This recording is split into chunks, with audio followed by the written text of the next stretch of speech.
നോവലിന്റെ പേര്.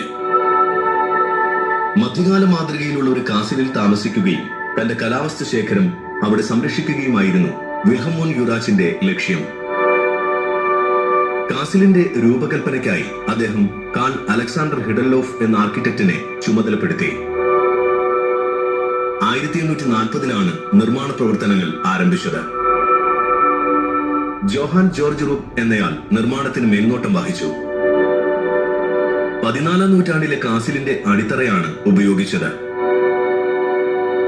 1842 കാസിൽ യാഥാർത്ഥ്യമായി. ഉദ്ഘാടനത്തിന് ശേഷം ചുവർചിത്രങ്ങൾ ഉൾപ്പെടുത്തിക്കൊണ്ട് നിർമ്മിതി നവീകരിക്കുകയും ചെയ്തു.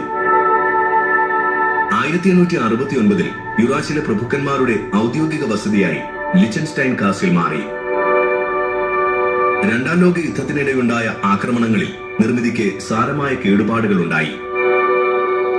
തുടർന്ന് തകർന്ന ഭാഗങ്ങൾ പുനർനിർമ്മിക്കുകയും കാസിലിൽ പൊതുജന സന്ദർശനം അനുവദിക്കുകയും ചെയ്തു. ഇന്നും യുറാച്ചിലെ പ്രഭുക്കന്മാരുടെ ഉടമസ്ഥതയിലാണ് ലിച്ചൻസ്റ്റൈൻ കാസിൽ.